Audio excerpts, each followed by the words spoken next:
اس سے پہلے آیت کریمہ کے اندر اللہ تبارک و تعالیٰ نے جہنم کا ذکر کیا، جو جہنم کافروں کے لیے تیار کی گئی اور مسلمانوں کا داخلہ گناہوں سے صفائی کے لیے ہوگا، جس کو عذاب تطہیر کہا جاتا ہے۔ اور اللہ تبارک و تعالیٰ کی عادت جاریہ ہے کہ جب وہ ترغیب فرماتا ہے، اپنے عذاب سے ڈراتا ہے، تو وہیں پر اللہ تبارک و تعالیٰ تبشیر بھی فرماتا ہے، یعنی اپنے ثواب اور اپنی بارگاہ سے جو نعمتیں عطا فرماتا ہے، آخرت میں جو عطا فرمائے گا اس پر خوشخبری بھی سناتا ہے۔ چنانچہ اللہ تعالیٰ فرماتا ہے وَبَشِّرِ الَّذِينَ آمَنُوا وَعَمِلُوا الصَّالِحَاتِ أَنَّ لَهُمْ جَنَّاتٍ تَجْرِي مِن تَحْتِهَا الْأَنْهَارُ۔ اے محبوب صلی اللہ علیہ وسلم، آپ اہل ایمان نیکوکار لوگوں کو بشارت دے دو کہ ان کے لیے جنت ہے، باغات ہیں جن کے نیچے نہریں رواں ہیں، اور ان کو اس میں سے پھل اور روزی دی جائے گی، اور جب جب پھل ملے گا تب تب بولیں گے چہرہ تو ایسا ہے جیسے ہم نے دنیا میں کھایا ہو، ایک دم ہو بہو ویسا، لیکن ذائقہ جنت جیسا ہوگا۔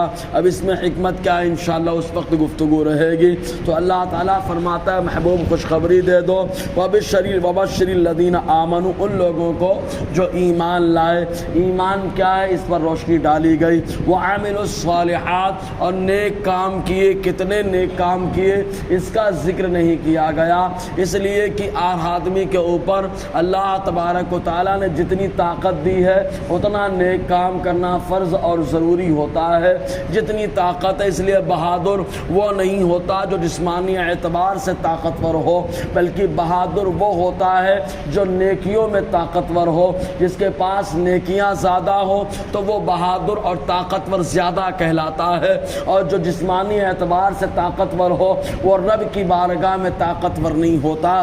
تو اللہ تعالیٰ فرماتا ہے خوشخبری دے دو محبوب ان لوگوں کو جو ایمان لائے، وَعَمِلُوا الصَّالِحَاتِ، اور نیک کام کیے۔ کس بات کی؟ کہ أَنَّ لَهُمْ، کہ ان کے لیے جنات ہیں، باغات ہیں۔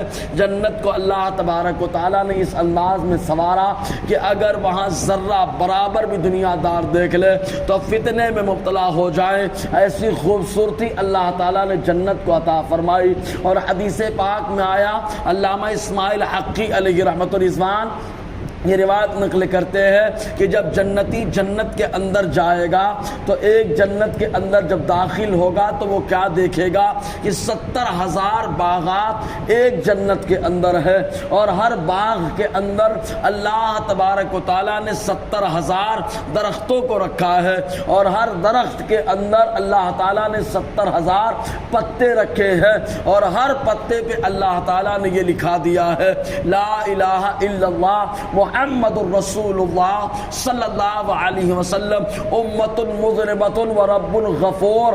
چنانچہ اللہ تبارک و تعالیٰ نے یہ لکھوا دیا اللہ کے علاوہ کوئی لائق عبادت نہیں ہے، اور مصطفیٰ جان رحمت صلی اللہ علیہ وسلم اللہ تعالیٰ کے خاص پیغمبر ہے، اور یہ امت گنہگار ہے، وہ رب غفور، اور اس کا پروردگار بخشنے والا مہربان ہے۔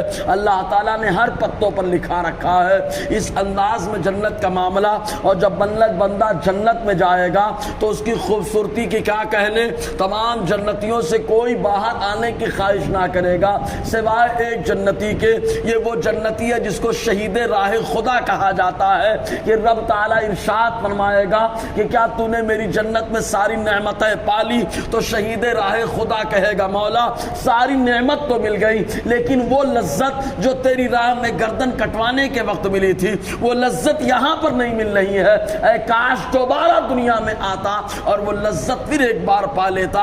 سوائے شہید راہ خدا کے کوئی دنیا میں آنے کی تمنا نہ کرے گا۔ تو یہ اللہ تبارک و تعالیٰ نے جنت کی خوبصورتی کا معاملہ رکھا، اور جنت میں جانے کے بعد ہمیشہ انسان جنت میں رہنے والا ہے۔ اب ایک سوال ضرور پیدا ہوتا ہے، ہم اہل سنت و جماعت، ہم ایمان والوں کا عقیدہ یہ ہے کہ اللہ تعالیٰ نے جنت کو بھی پیدا فرما دیا، جہنم کو بھی پیدا فرما دیا۔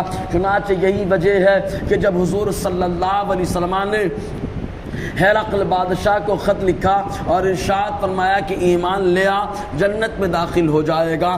تو اس نے ایک خطرناک سوال کیا، وہ سوال یہ کیا کہ آپ کا عقیدہ یہ ہے کہ جنت پیدا ہو چکی ہے اور خود آپ کا قرآن کہتا ہے کہ جنت کی چوڑائی آسمان و زمین کے برابر ہے، تو آخر جنت ہے کہاں پر جو زمین و آسمان کے برابر ہے، پیدا ہو چکی ہے، تو وہ جنت کہاں ہے؟